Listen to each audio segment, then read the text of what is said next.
Hello, hello, hello, amigas, and welcome to Amiga Handle Your Shit podcast. All right, amigas, this is so exciting because I met this beautiful soul not too long ago, but I fell in love with her and her message, her and her husband. And I thought, okay, let me see if she would like to be on my podcast because I think that what she has to share with us here today will be so transformational for you amigas out there, because some of the messaging out there is mainstream, but messaging that I've been listening to for years and I'm happy to be a part of. This beautiful soul here is one of the leaders in that movement. And so who am I speaking about? We're talking about Jax Wimmer. Her name is Jacqueline, just like me, but she goes by Jax. So it's wonderful to have her here. And so Jax Wimmer educates on alignment and expansion. And she's also, she's a registered nurse. Right, Jax? Not actively as of 2020. Not actively. Yes. Right. Oh my God. And we could delve into that little fiasco, if you will. Absolutely. And I know that she's here to provide mentorship of self-healing relationships and sovereignty, amigas. So that's the thing, sovereignty. And how do we get to do that, given all the amigas bullshit that's going on? So what is like the highest self-mastery and what does that mean, and how is that a part of your vernacular, and how you can share that with amigas across the globe?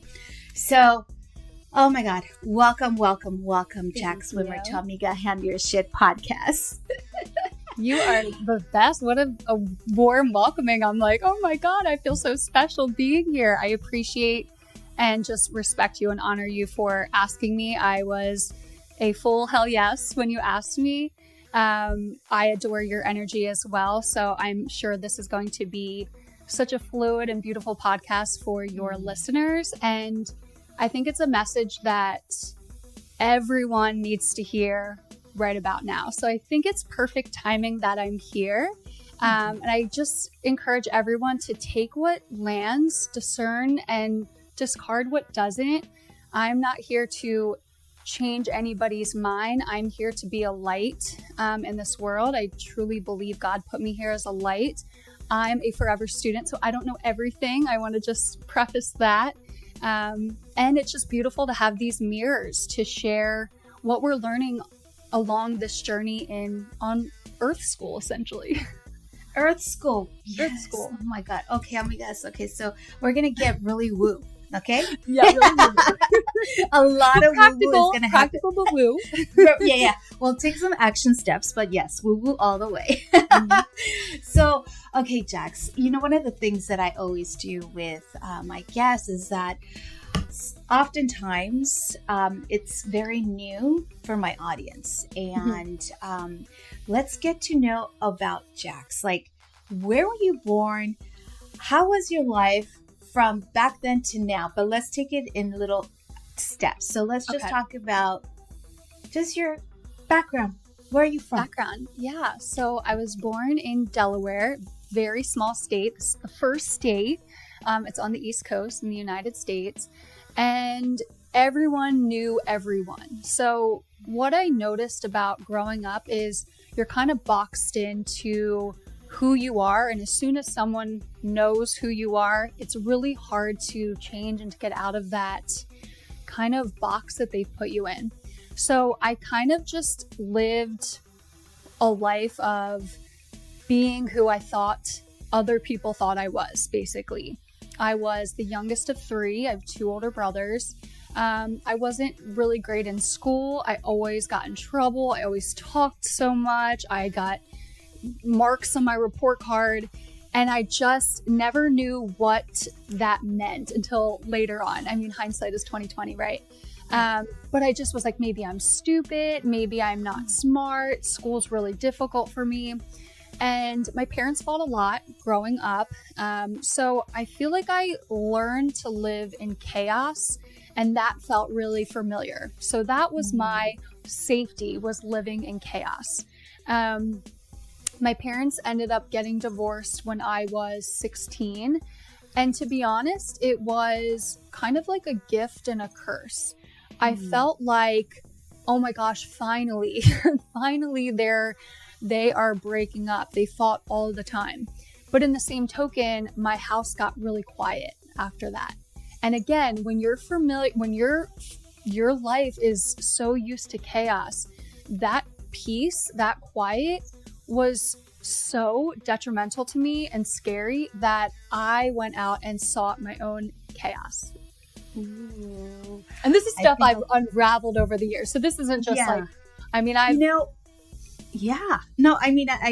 mean to interrupt, but that is so familiar to many women out there, living in chaos, especially, I mean, I don't practice law anymore, but I used to do a lot of domestic violence work, and a lot of it had to do with emotional abuse and the chaos behind that. And I find that happens often, too often, maybe not as physical, but the words that are said. Yes. In my culture, the what I have heard many, not personally, but through my conversations with women have been, eres una pendeja. That means you're fucking stupid. Like constantly. Yeah. And that just carries a lot of weight as you go into your own personal relationships. And so thank you for highlighting that word chaos, because I think, from chaos, there could be some amazing thing happening once you do the inner work. Absolutely. So, amiga, I know that you said that you were living in chaos, and then 16 years old, your family actually divorces.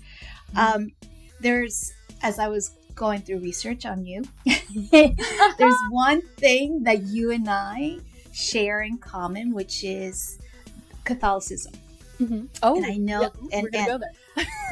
yeah. Well, it's important because, as you know, being Latina, that is very indoctrinated in our culture. Mm-hmm. I can only speak well of it because as I was hearing you on another podcast, I was like, interesting. My perspective on it is very different. And that just goes to show that it really depends on how you grew up with religion or the lack thereof. Yes. But, that really has a big impact on your life futuristically, right? Absolutely. So let's talk about the impact of Catholicism in your life. Mm-hmm. I want to say this too. I don't wish there was anything different in the way that I grew up, because I wouldn't have gotten to the place that I'm at. I just want to say that. So the fact that I grew up Catholic, while it doesn't resonate with me today, I'm so blessed that my family put some structure of a higher power in my life. Because I know there was a lot of people that didn't have that, and they're kind of like fending for themselves or not believing in anything. And I couldn't imagine having that. With that said, I do feel like Catholicism was very ritualistic, and there was a lot of moments in my life that I thought I was going to hell because I would sin.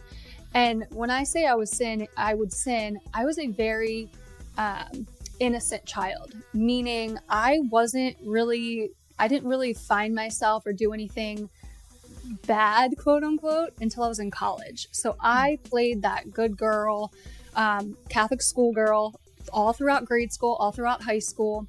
But if I fought with like my brothers, I had to tell a priest when it was time for confession. And I always thought that was so icky.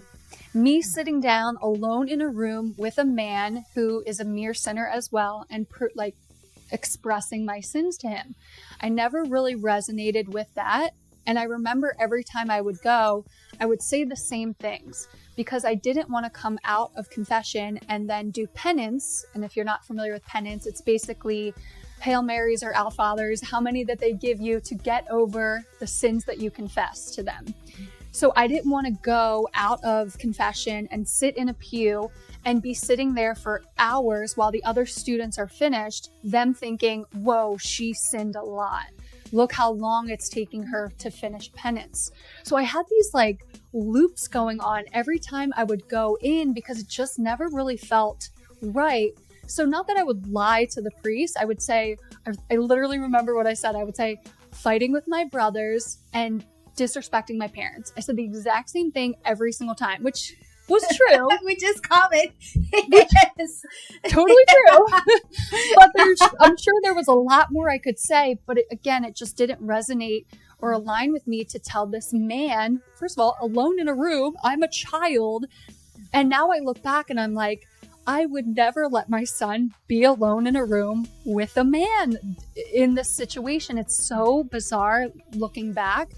And in the same token, I was the first female altar server at my school. So there was this connection to the church that I really appreciated.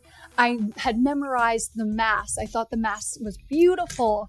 While funerals are very dark, I think, in the Catholic Church, there's something really beautiful about them. The scents, the frankincense, and all the incense that there's just something really beautiful about it, and the churches themselves can be beautiful. With that said, it definitely took a toll where I completely pushed God aside when I went to college because I was like, this isn't for me. God isn't for me. And I basically associated God with the Catholic Church. Yeah. I think a lot of people have done that. I know from just, some of the people that I've surrounded myself with, they're like, no, Catholicism and all the dramas. And yes, it happens in every freaking religion and whatever. But I think sometimes, if we were to do the inner work, would it affect us? Would it really? I don't know. Personally, I was going to be a nun, No, so no I way. really thought I had the calling, seriously. Wow. And when I did my ancestral, what do you call it? Not the ancestral link. It's the Akasha records. Mm-hmm. It came out that I was one for many times and times and times and times. So that's the craziest thing. I'm like, well, that did not happen in this lifetime. I've been married for 17 years. So, so very different. But, I think a lot of women, and not only women, but I think a lot of people left the church. And it may not even be Catholic Church, it'd be other churches, and have found their own way, their own path, and that's them, and bravo and whatnot. Yes. So you found your path in college. God's still centered, but not. I wouldn't say I found my path in college. I think I found I found finding myself, or the start of finding myself. That's when I started drinking and experimenting, and kind of didn't really have that guidance because, again, when my parents divorced, I never really had the model of a healthy relationship to look up to. So when I went into college, really all I cared about was finding a man. I'm going to be totally honest with you. I didn't care about career. I wanted to find a man to love me. And it wasn't like I just want a boyfriend. I really wanted that father figure. And this, again, wasn't clear for many, many years, but I went out and started to search. Where's the man that's going to love me and fill my voids? And that went on. And again, because I was addicted to chaos and I was so familiar with that, every man that I had called in cheated on me, physically abused me, emotionally abused me, called me names, belittled me, and made me feel so much less than who I was as a person. And again, all I'm trying to do is fill these gaping holes inside of me. And then they're basically telling me, nope, that's why you have holes. You're worthless. So the search for the man actually diminished me even further. And it really wasn't until I went on a whole other journey after I got married that would all start to unravel. Now, I want to just mention this. I was married for 9 years. he was the first man that treated me with kindness and with respect and with love. He turned out not to be the one because I didn't know myself. Again, I was just trying to fill these holes, and he just happened to be there to be kind. So he gave me this beautiful awareness that I am whole, and I need to go seek out self-love and just see why all of these holes were there in the first place, and I needed to fill them myself. I needed to stop going externally, stop trying to find a man, and really figuring out why these voids were taking place in the first place. So I had like a whole spiritual awakening that took place in 2017 when I chose to walk away from my marriage. Wow, that must have taken a lot from you. Because it was scary as heck.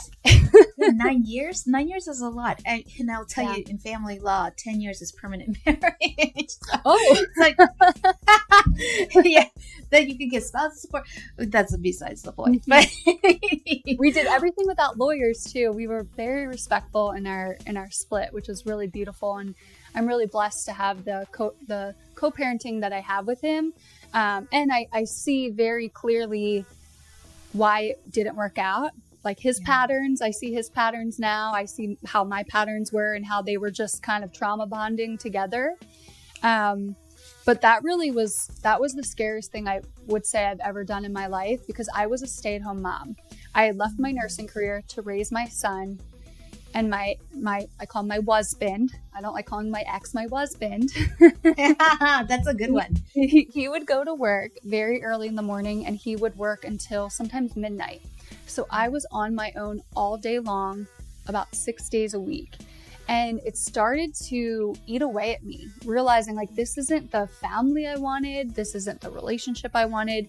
And with all that time alone, that's when the unraveling of some of these things that happened previously started to come to the surface. So while it was absolutely the most terrifying thing, it ended up being the start of my deeper healing journey, because that's really when I got to really find out who Jax was.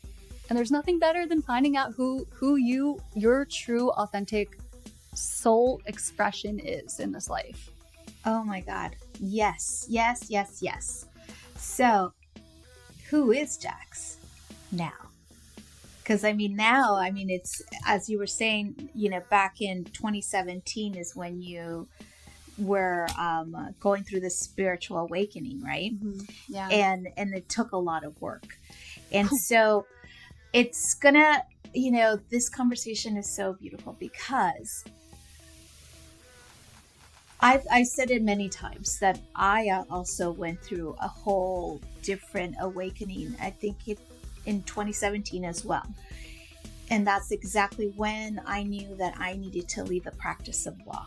And that what I was doing day in, day out wasn't working out for me. Yes. So you had stopped practicing as a registered nurse to take care of your family. Mm-hmm. And so then what do you do now that you're divorcing this person? Like, what did you do with money? Yeah. How did you survive? Like, please share. It was terrifying. We basically looked up online, because again, we didn't want to go through lawyers. We just really wanted to make this as easy for our son as possible. And we saw how long he should be paying me alimony. I think it's like in California, it was half the years that you were married. So we were together 9, married 6. So he was like, okay, for 3 years, I'll give you alimony. We looked up how much he was supposed to give me, because he made a pretty good salary, and it just felt like a lot. So I kind of cut that in half, which I don't know, that seems like a lot to give me. And I'm glad how it worked out. I didn't want to drain him dry. I was the one leaving. So I was like, oh, I'm leaving you and I need to take your money. It just felt like, to me, that just felt right in my soul to not take that much. And then I went on the journey of, I started studying back to take my nursing boards, because I had let my nursing license expire, because I thought I was going to be a stay-at-home mom forever, and then we were going to have all these kids, and that was going to be my journey, and that wasn't. So for the next year, I studied to take my nursing boards. I also started personal training and made pretty good money. I did really well for myself. And then I went to call the nursing board to schedule my test. And they said, oh, you don't need to take a test. You just need to pay a fee. And I was like, oh my I'm sorry, what? Oh my God. I've been studying for a whole year, and like, I didn't know any of this. Like, once you're out of nursing, like, you're in a specialty, that's what it's on the job training after that. I'm sure like law, like you going back and taking the bar exam would be like, no, thank you. No. Yeah, no, thank you. So I was like kind of pissed, but also relieved. So I paid the fee. And then I'm in California and I'm like, I don't want to go into a hospital. So I was like, I'll go into aesthetics. That sounds good. Like, let me just do something that's like kind of mindless. Let me like pop into aesthetics. So I started aesthetics, and at the same time, I also started a jewelry line. I ended up it came through. I actually meditated for the first time, and it came through that I was going to take crystals and wrap them with wire and basically set an intention for each person that comes in. So someone would give me their intention. I would find a specific crystal for it, wrap it and make it a necklace, a bracelet, a ring, earrings. And then I would sell it to them basically. And it was called Intentionally Wired, and it blew up. I mean, I think I made like $8,000 in the first 2 months of me working. But again, I was a one-woman show. So that business, my first business, quickly fizzled out because it was just taking from me. And it was like, after I put my son to bed, I'm like rapping all night long, waking up, rapping, then I'm going to personal train at 4:45 in the morning, coming back, wrapping jewelry. It was so fun, and also taught me a lot that I didn't know what the heck I was doing in business. But it was a really cool experience to show like, wow, like that was a beautiful download that you received, and you made something really cool that people really loved and enjoyed. So that was kind of like what I did. And then nursing's happening, and then I see this man in the gym, and he walks by me and he smells divine. And I'm like, whoosh, and my head kind of turns towards him. And there is Jeremy. And Jeremy, at this point, I had stopped dating for quite some time. I was like, kind of swore off men. I had been pouring into myself at this point. So when he walked by, it wasn't necessarily like this like attraction. It was more of this like, like this intrigue. And I started seeing him at the gym. And I started talking about him on my story, and I had quite a big following, and a lot of people would watch my stories. I was just kind of like a character, and I called him just the right amount of cologne guy. So I would be like, guys, look, it's just the right amount of cologne guy. And I would zoom in on Jeremy. He'd be doing some weird things at the gym. He never made eye contact with anyone. And I'm like, who is this man? He's so mysterious. I talk to everyone. He's so focused. So one day I was like, I'm going to wave to that. Today's the day I'm going to wave to him. I'm going to say hi. So we're like, finally, I see him like walking by, and I was like, just the biggest wave. He looks right past me. And I was like, oh my God. Okay. Crush me in the little heart right there. And I was like, okay, what? I don't know what that means. Why did maybe I'm not supposed to, there was just this draw towards him. It was almost, now I know it is like a soul's knowing. Like I knew him, but I needed to get to know him again. And that night that I waved to him on the Explore page on Instagram, there he was. I was literally like sitting there in my house, just scrolling, and I don't even check the Explore page, but I checked it that day, and there he was. And I was like, oh, just the right amount of cologne guy. I click on it, and this is where the story gets crazy. At this point in my journey, I was writing poetry, and I think I was really ready to call in my king, really ready to call in my person. I'd been through so many poor relationships. I had poured into myself enough, and I really wanted to call in the one. So I'm writing poetry, and I'm writing, I want to find the one in mind, body, spirit. I didn't know what that meant, but I wrote it out. My poetry was all kind of configurations of mind, body, spirit. When I clicked on Jeremy's page on Instagram, his bio said mind, body, soul coach. And I about fell out of my chair. I just got full body cheers and I was like, this is my man. I mean, that sounds crazy probably to someone being like, you didn't know this guy. And I'm like, nope, but I did. And I followed him. I watched his story. I DM'd him right away. I was like, I'm not waiting on this. And started striking up a conversation with me and just stayed in the DMs for a while. And he was kind of keeping it. He was just a little resistant of me and my big personality and my love. And then finally he ended up like asking for my number, and it's been almost 6 years since then. Nice. So much has happened in between. Oh, I know. Okay. So, all right. I want to share a little bit about how I even came across Jeremy and just because I think this will tie in. So in the magnetic sense, okay, I came across him based on my beautiful friend Michelle Soro, and I love her to death, and she's been one of my mentors and crazy friend, not crazy, but just like I adore her anyhow. So she had made a posting of a YouTube episode, and I'm like, and I got so intrigued by it. It was the Awakening podcast, and then it was on YouTube, and I'm like, okay, I'm gonna check it out. And so now he's your husband, right, Jeremy? Yes. Okay, so he's on there with Aaron Apke, and they're having this conversation, and there was something about Jeremy that I was like, I want to know him. And there's one thing I never do. I don't do DMs. Not when I'm trying to make a connection with anyone. Yeah. And I immediately had to send a DM because I'm like, oh my God, he's speaking my language. Yes. Finally, someone is putting it all together because this is what I've been thinking.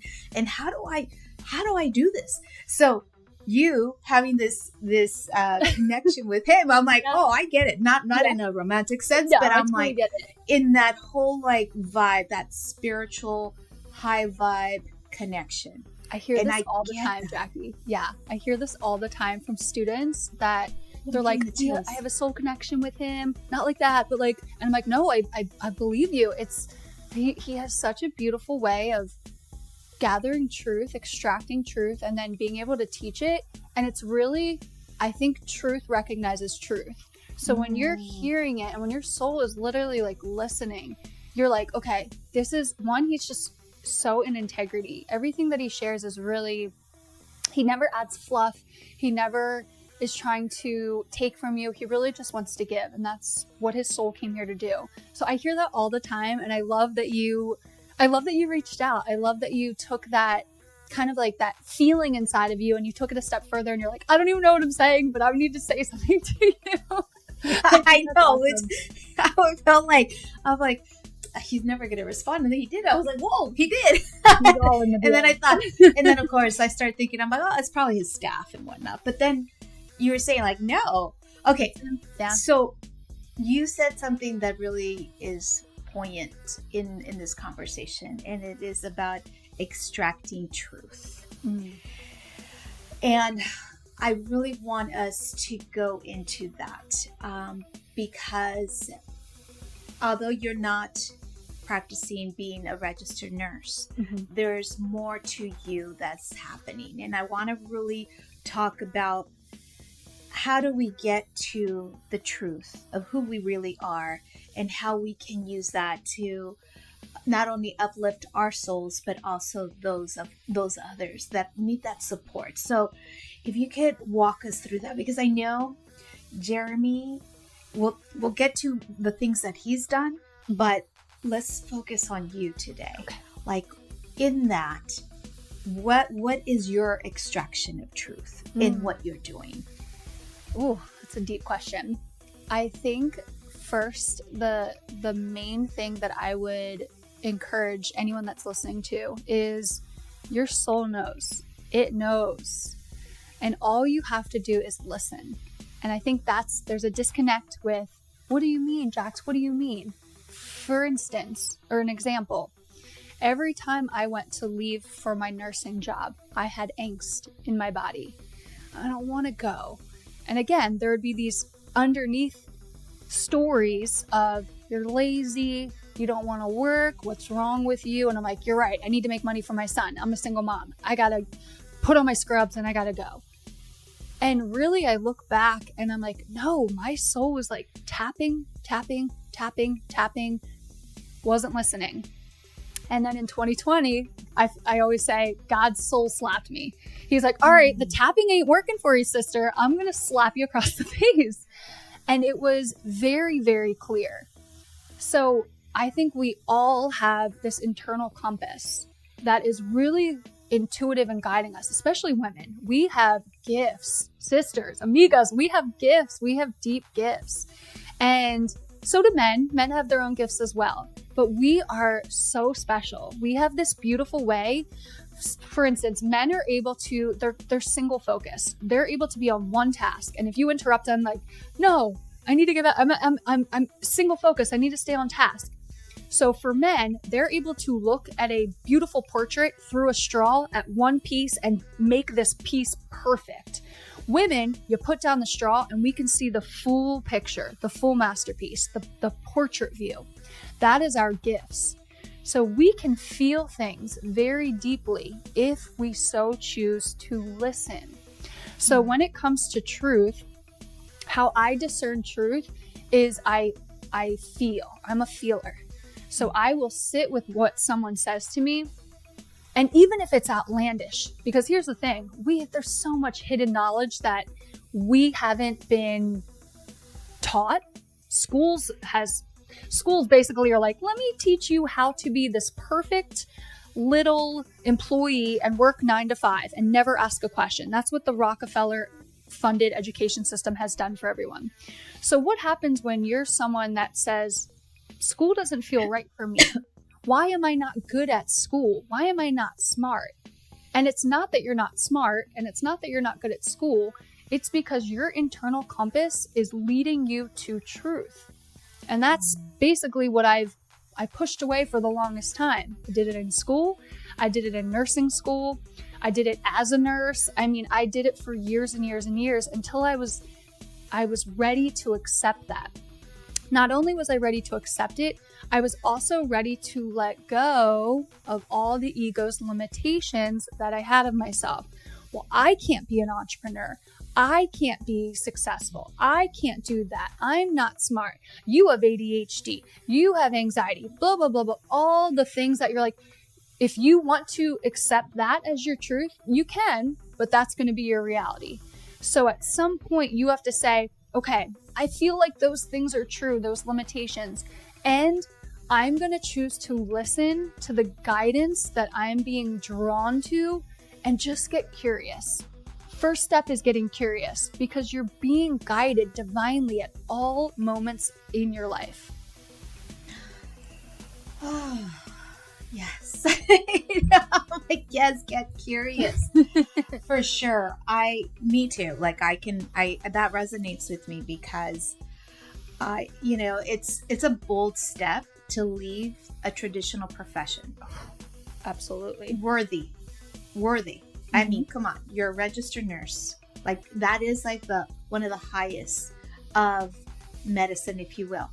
The same thing with lawyering. I mean, it's like, I got this backlash of like, what do you mean you're going to leave and all the things? And I'm like, but when the truth is in you and you know you got to follow it, you have that courage. Now you have God in you to say like, you know what? It's going to be okay. Doesn't matter how it's going to be or how is it going to happen. That's not up to you. Yes. Just take the action and make, like my podcast, make shit happen. Just do it. Shit happen. Just do it. Just do it. All right, amiga. So I love this. And I also want us to like, okay, when you met your now husband, Jeremy,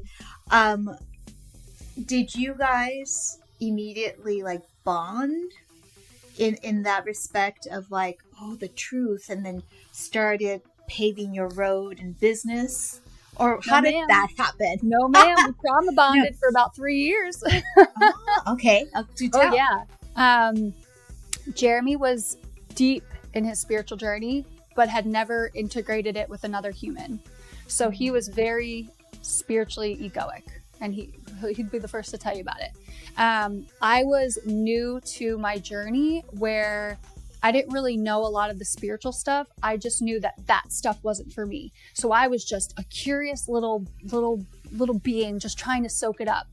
So he was kind of mentoring me, but also belittling me at the same time of like, you don't know this stuff, like this, how do you not know this stuff? Like, you better leave your nursing job. We're never going to work out. And that was just, again, because I had that previous trauma of having a man fill those holes, I still didn't recognize what was happening because I was like, but he's the one. He's the mind, body, soul one. He's this. So maybe it's supposed to be challenging like this. And we kind of did this dance for years. And it wasn't until I remember sitting down with him and I was like, listen, I had gotten stronger. I was like, how you are showing up, you're not giving me all of you. You're also not better than me. No one's better than anyone. And I'm fucking awesome. Excuse my language. I am awesome. And you're awesome too. And we could be more awesome together, but you're not treating me as such. I said, so we're either going to go to therapy or I'm ready to go. And I didn't want to go, of course. I was like, oh, I'm going to have to start over again. Like, I just didn't want to think about that. But also, I knew that those holes that I had, those voids, had been filling. And I was not about to let anybody tell me that I wasn't worthy of all that I desired in this life. And it was in that moment that he had a shift and he said, you're right.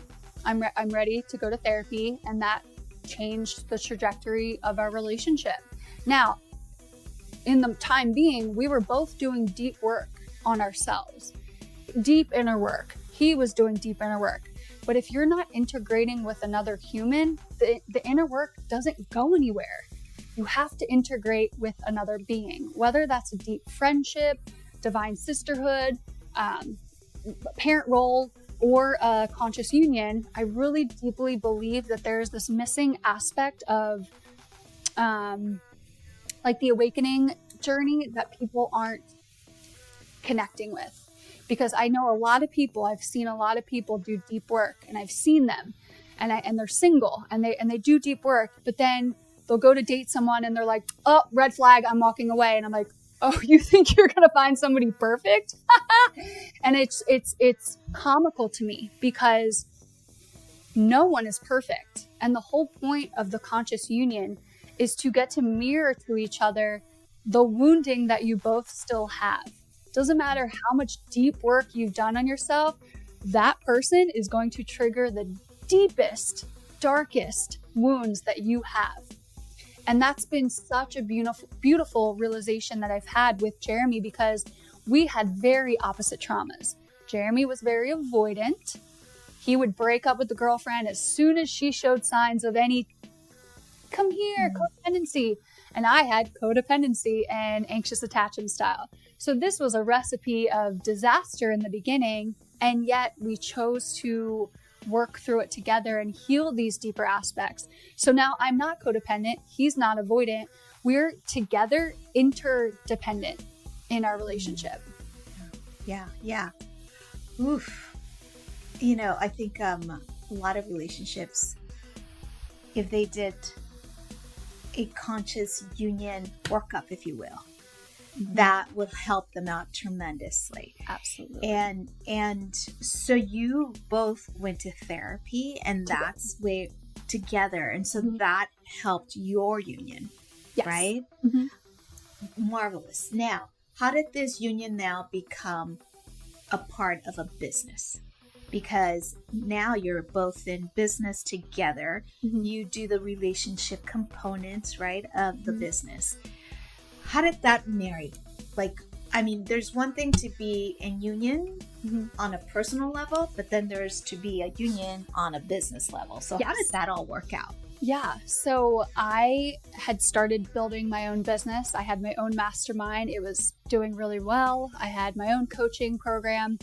And one day ended up getting an explant. I was having symptoms of BII, if you're not familiar with that, breast implant illness, getting sick all the time. And I am very, very healthy. I eat all organic foods. I take all the great supplements, movement, all the things.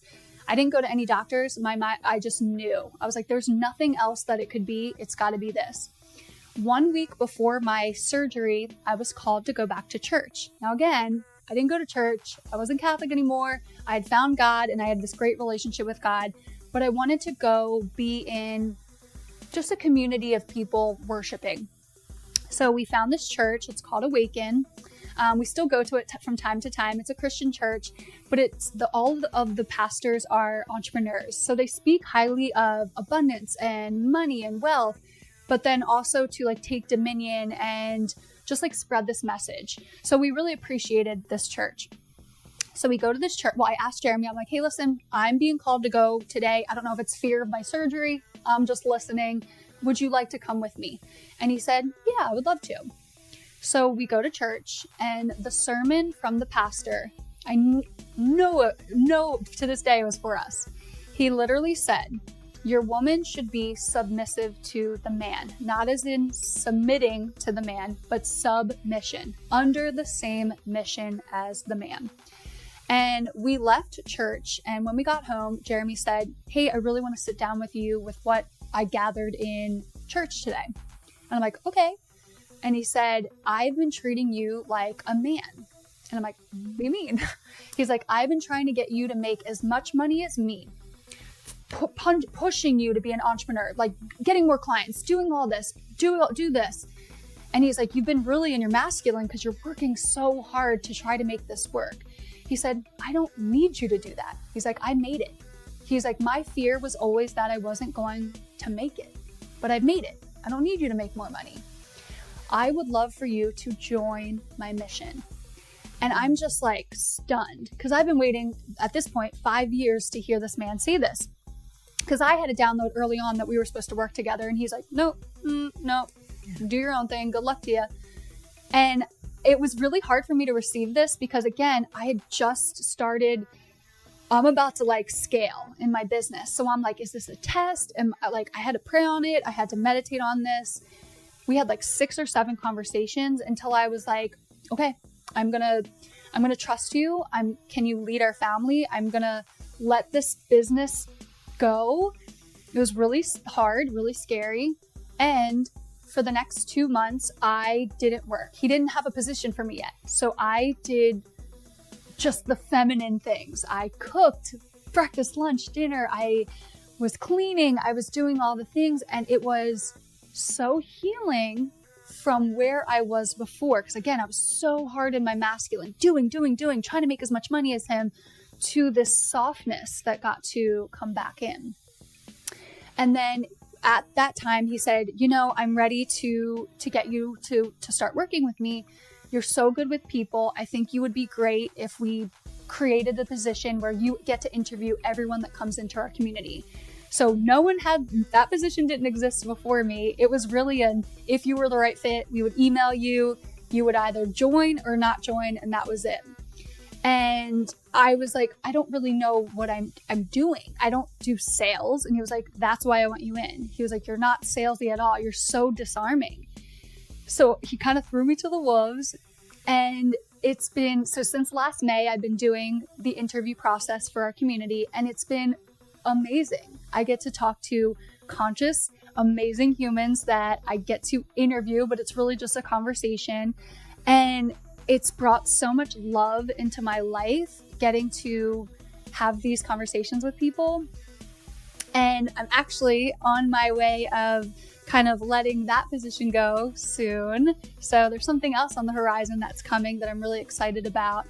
Don't know if you want me to talk about it or not, but yes. Well, before we talk about that, let's talk about this community, because I think this is really the nuts and bolts of it all. Absolutely. Okay, so tell us about this community that has been created and whether we want to be a part of it. How can we be a part of it? Yes. So early 2020, before everything hit, January 2020, Jeremy got the clear download to start this community. It's a wealth mastermind. interestingly enough, once the world shut down, it was like he just had the clear download of like, that's why you needed to start this community. People need community. So this mastermind is called the Level Up Collective. And essentially what we help our students do is to live and operate like the 1%. So we help you create generational wealth for yourselves, for your families, and for future generations. And it's essentially, we teach you what school didn't teach you, the financial literacy piece. The bread and butter to me, though, is the community aspect. Like Jeremy will teach you how to get generational wealth. Yeah. He'll teach you that. But the bread and butter is the amazing conscious humans that are part of this community. I've never experienced humans in this caliber like I do in the LUC. They are just, everyone's so loving and supportive and motivating, and just everyone wants everyone to win. So it's really impossible not to grow if you enter this community, because you have every single person that's supporting you and wanting you to win. And that's really rare to come. A lot of people in this world are selfish, unfortunately. And I think a lot of that is trauma, and we could go into that another day. But this community has all done deeper work on themselves, and they're just wanting to up-level everyone. And it's really just this conscious collective of raising this consciousness together. And in the same token, you will receive wealth, because that's what happens when you raise your frequency. It's really a way of life too. It's not just wealth. It's your relationships will increase and get better. Your health will get better.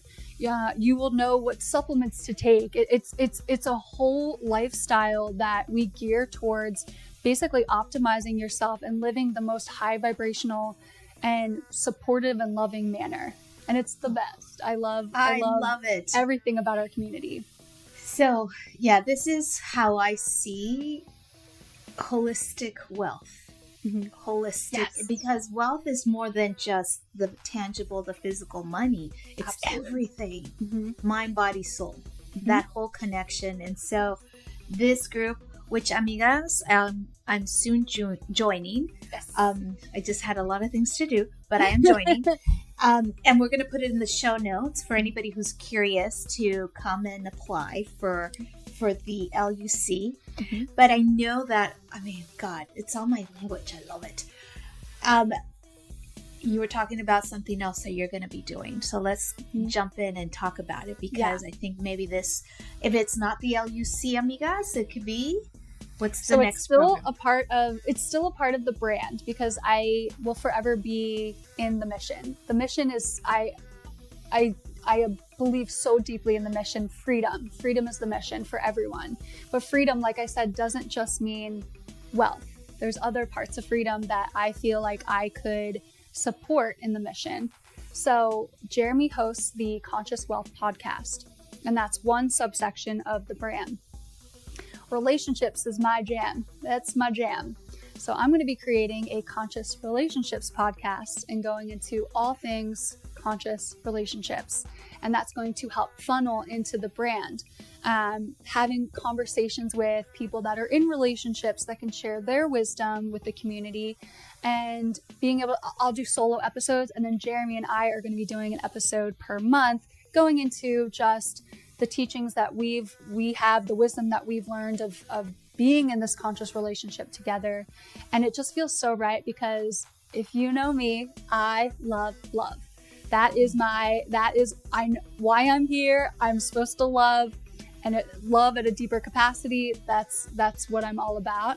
So I'm so excited to start that venture when my replacement is fully trained. There is a part of me that feels I won't say sad, but this is the first position I've ever been in where I don't wake up with that angst feeling. Mm-hmm. Yes. So it's not like I need to get out of this position. It's more, where can I utilize my gifts more? And I'm ready to spread my wings and fly. There is an element of fear, of course. Again, I'm a human. The limitations of, well, Jeremy's done a podcast. How can you do a podcast? And I just, I can hear that and I can observe that, but I'm not going to let that be my reality because I am not meant to play small. Yeah. And no one, if you're listening, don't ever let yourself play small. You're here for big things. Everyone's here for a purpose, and you might not know what your purpose is. And I feel like that's a conversation I have mostly with the people I talk to that want to come into the LUC. I just want to know my purpose. And I'm like, same sister, same brother, same. I would love to know my purpose. I think there can be seasons of this feels the best right now. And then you move on to another season of this feels the best right now. And that can be your purpose. It doesn't have to be this clear-cut, tangible thing that sometimes there's people that have those, and that's great, but the majority of people don't have that, and that's okay. It's more about listening to that inner compass and trusting that you're being divinely guided and doing the things that feel really good to you. Oh, sounds so delicious. Oh my goodness, amiga. So tell us how we can connect. How can anyone come and connect with you guys? Yeah, so the website, Jeremy's website is jgriff.org. So jgriff.org. I'm on Instagram, Jax Wimmer, JaxWimmer. You can always DM me. It's me. DM me. I'm always open for deeper conversations about relationship, about love, about parenting, about deep inner healing work, whatever is being called for you. Would love to chat with anybody that wants to further a conversation with me. Oh yes, absolutely, amigas. And is there anything you'd like for us to know before I let you go? One thing that I'm working on that I want to give a little gem. Two things. Money has been conditioned into us to be wrong, evil, not possible. More things than that, but usually it's on the negative kind of connotation. It wasn't until I met Jeremy and we've created a life where we have generational wealth that I've gotten to see firsthand that the way in which we built wealth has been 100% from integrity within our core values. And that means that there's other people that are 100% in an integrity within their core values building wealth. We are so quick to say, oh, wealthy people are evil or this, that, and the other. We also are very quick to say, I don't have money. I don't have enough money. So I'm going to put you on a gem. This came through as a download that I've been sharing with people. And it's been so helpful for me to heal my money wound, because we all had money wounds, the way in which our parents spoke about money. Right. Money is just an energy. It's the frequency of the service that you give to others. Money is the reciprocity of the service you give. It's an energy. Love is also an energy, and God is the all-being energy. I use those three words simultaneously, meaning I would never say, I don't have enough God. I can't afford it because I don't have enough love.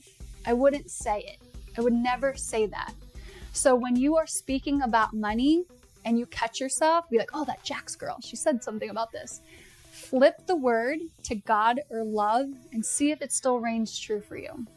That supported me deeply in healing my money issues, because I realized that I was conditioned to speak about money, but that's really not what my beliefs were. And I was able to rewire those beliefs about money. Ooh, I like that. I love that. Oh my God. I don't even know if I need to ask you for tips on how an amiga can handle her shit, because I think this is one of them. We can end it there. That was good. If you have more to give us more. If you have any more tips. The only thing that what I'm working on right now is I'm very feminine.